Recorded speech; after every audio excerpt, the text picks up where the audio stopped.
हाल बुना। भोले भाले किसान अधिक उत्पादन के लालच में फंसकर रासायनिक खाद व कीटनाशकों का प्रयोग करने लगे। बैलों की जगह ट्रैक्टर से जुताई होने लगी। शुरुआत में कम रासायनिक खादों के प्रयोग से अधिक उत्पादन हुआ। धीरे धीरे रासायनिक खादों के प्रयोग के कारण भूमि की उर्वरा शक्ति क्षीण होने लगी, जिसकी वजह से उत्पादन घटने लगा तथा फसलें कमजोर होने लगी।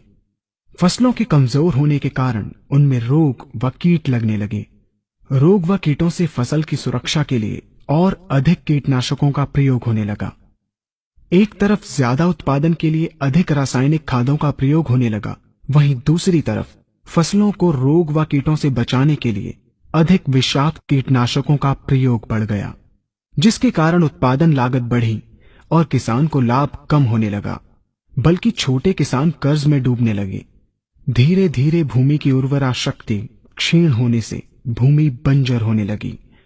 रासायनिक खाद व कीटनाशकों के कारण खाद्यान्न भी विषाक्त हो गए तथा जलवायु भी प्रदूषित हो गई, जिसके कारण मानव पशु पक्षियों के स्वास्थ्य पर प्रतिकूल प्रभाव पड़ा, जिसका परिणाम आपके सामने है।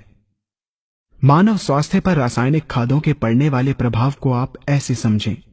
जब किसान फसल में रासायनिक खाद डालता है तो रासायनिक खाद में उपस्थित विषाक्त रसायन जल में घुलकर सबसे पहले जल को प्रदूषित कर भूमि के अंदर उपस्थित केचुए व सूक्ष्म जीवाणुओं को मार देता है।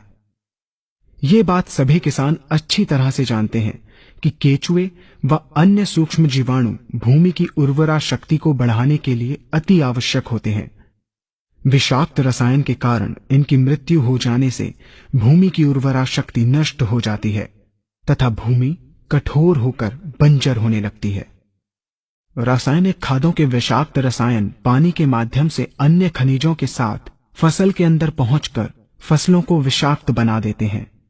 बाद में जब खाद्यान्न के रूप में मनुष्य या अन्य पशु इन्हें खाते हैं तो ये विषाक्त रसायन मानव स्वास्थ्य पर बहुत ही बुरा प्रभाव डालते हैं तथा मनुष्य के अंदर तरह तरह के रोग उत्पन्न करते हैं। जब हम जैविक खाद का प्रयोग भूमि पर करते हैं तो जैविक खाद पानी में मिलकर पानी को प्रदूषित नहीं करती। जैविक खाद भूमि के अंदर उपस्थित उर्वरा शक्ति को बढ़ाने वाले जीवाणु तथा केचुओं की संख्या को तीव्रता से बढ़ाती है, जिससे भूमि की उर्वरा शक्ति बढ़ती है तथा भूमि छिद्र युक्त एवं भुरभुरी हो जाती है, जिससे वायु और प्रकाश भूमि के अंदर गहराई तक प्रवेश करते हैं, जिसके कारण भूमि में तापमान एवं आर्द्रता का संतुलन बना रहता है और फसलें मजबूत होती हैं। जैविक खाद में विद्यमान तत्व खाद्यान्न के माध्यम से मानव व पशु पक्षियों के शरीर में पहुंचकर स्वास्थ्य लाभ पहुंचाते हैं। जैविक खादों के प्रयोग से फसलें अच्छी और मजबूत होती हैं, जिसके कारण उन पर रोगों एवं कीटों का ज्यादा प्रभाव नहीं पड़ता। यदि किसी प्राकृतिक कारणवश कीटों व रोगों का प्रभाव अगर पड़ता भी है तो गौमूत्र एवं औषधीय वनस्पतियों के घोल के छिड़काव करने से फसलों को रोग एवं कीटों से बचाया जा सकता है। गौमूत्र एवं अन्य प्राकृतिक औषधियों के मिश्रण के छिड़काव से फसलों का कम लागत में बचाव हो जाता है तथा वातावरण पर भी कोई दुष्प्रभाव नहीं पड़ता। यहाँ हम आपको तालिकाबद्ध तरीके से दोनों